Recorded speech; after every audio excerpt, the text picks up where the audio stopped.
Disclaimer: this video is made for entertainment purpose only. It doesn't mean to hurt any. And don't take it seriously.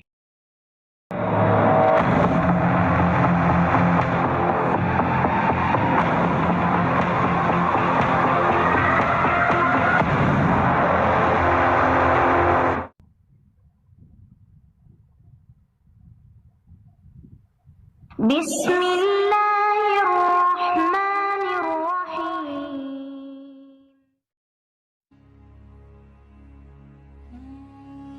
السلام علیکم. دانائی کی ایک بہت قیمتی بات. دوستو، حضرت لقمان سیاہ فام تھے. آپ ایک دن بغداد کے ایک بازار سے گزر رہے تھے کہ ایک شخص نے اپنے گھر کی تعمیر کے لیے آپ کو اپنا بھاگا ہوا غلام سمجھ کر مٹی کھودنے کے کام پر لگا دیا. حضرت لقمان وہاں 1 سال تک مٹی کھودنے کی سخت مشقت برداشت کرتے رہے. 1 سال بعد اس شخص کا بھاگا ہوا غلام واپس لوٹ آیا. وہ آپ کو جانتا تھا. اس نے آپ کی جو حالت دیکھی تو آپ کے قدموں میں گر پڑا اور معافی مانگنے لگا. اس شخص کو جس نے آپ کو مٹی کھودنے پر لگایا تھا، جب آپ رحمۃ اللہ علیہ کے مقام و مرتبے کا علم ہوا تو اسے بھی اپنی غلطی کا احساس ہوا اور اس نے بھی نہایت عاجزی کے ساتھ آپ سے معافی مانگی. حضرت لقمان رحمۃ اللہ علیہ نے فرمایا کہ جو ہونا تھا وہ تو ہو چکا. میں اس کام میں بھی گھاٹے میں نہیں رہا اور میں نے دانائی کی ایک بہت قیمتی بات یہاں سے سیکھی، اور وہ یہ کہ اپنے سے کم کو کبھی کسی مصیبت میں مبتلا نہیں کرنا چاہیے. میرا بھی ایک غلام ہے جس سے میں ہر قسم کے کام لیتا تھا، لیکن اس مشقت کو اٹھانے کے بعد مجھے معلوم ہو گیا کہ اس قسم کے کاموں سے کس قدر روحانی اور جسمانی تکلیف ہوتی ہے. اب میں بھی اپنے غلام سے ہرگز ایسے کام نہ لوں گا جس سے اسے روحانی اور جسمانی تکلیف اٹھانی پڑے. حضرت شیخ سعدی رحمۃ اللہ علیہ اس حکایت میں حضرت لقمان رحمۃ اللہ علیہ کا قصہ بیان کرتے ہیں کہ ایک شخص نے انہیں اپنا سیاہ فام غلام سمجھ کر ان کو مٹی کھودنے پر لگا دیا. پھر جب اس شخص کا اپنا غلام واپس آیا، وہ غلام چونکہ آپ کے مقام و مرتبے سے بخوبی آگاہ تھا، اس نے اپنے مالک کا آپ کے مقام و مرتبے کے متعلق بتایا تو وہ شخص اپنی اس حرکت پر نادم ہوا اور معافی کا خواستگار ہوا. آپ نے اس سے کہا کہ میں نے اس مشقت میں ایک قیمتی دانائی کی یہ بات سیکھی ہے کہ اپنے سے کمتر کو کبھی بھی مشقت میں مبتلا نہیں کرنا چاہیے. نیز انسان کو چاہیے کہ وہ کسی کی مصیبت و تکلیف کا احساس کرے، اس سے پیشتر کہ وہ اس مصیبت سے خود دوچار ہو. اپنے سے کمتر کو کبھی کمتر نہ جانے، اور احساس برتری اور در حقیقت تکبر ہے، اور تکبر اللہ تعالیٰ کو پسند نہیں ہے.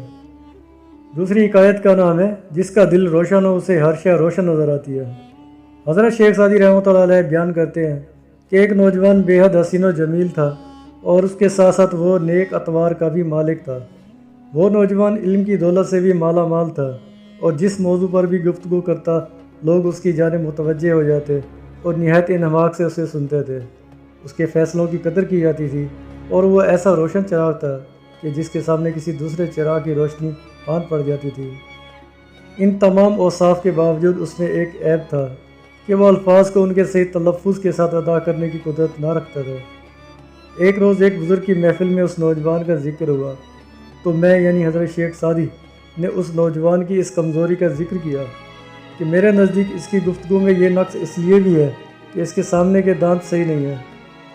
میری بات سننے کے بعد وہ بزرگ بڑا ناراض ہوئے اور بولے کہ مجھے حیرانگی ہے کہ اتنی خوبیاں دیکھنے کے بعد بھی تم اس نوجوان کے ایک معمولی عیب پر نظر رکھے ہوئے ہو. کیا یہ افسوس کا مقام نہیں؟ یاد رکھو کہ دنیا میں اچھائیاں بھی ہیں اور برائیاں بھی. جس طرح گلزار میں پھول بھی ہوتے ہیں اور خار بھی. جس کا دل میلا ہو اسے ہر چیز میلی نظر آتی ہے اور جس کا دل روشن ہو اسے ہر شے روشن نظر آتی ہے. حضرت شیخ سعدی رحمۃ اللہ اس حکایت میں ایک نوجوان کا قصہ بیان کرتے ہیں کہ وہ علم و گفتگو میں بے مثل تھا، مگر اس میں ایک عیب تھا کہ وہ الفاظ کا تلفظ صحیح ادا نہ کرتا تھا. جب آپ رحمۃ اللہ علیہ نے اس کے اس نقص کا ذکر کیا تو ایک بزرگ نے آپ رحمۃ اللہ علیہ کو نصیحت کی کہ تم اس کی بے شمار خوبیوں کی بجائے اس کے معمولی نقص پر نظر رکھے ہوئے ہو، جبکہ بے عیب ذات تو صرف اللہ تعالیٰ ہی کی ہے.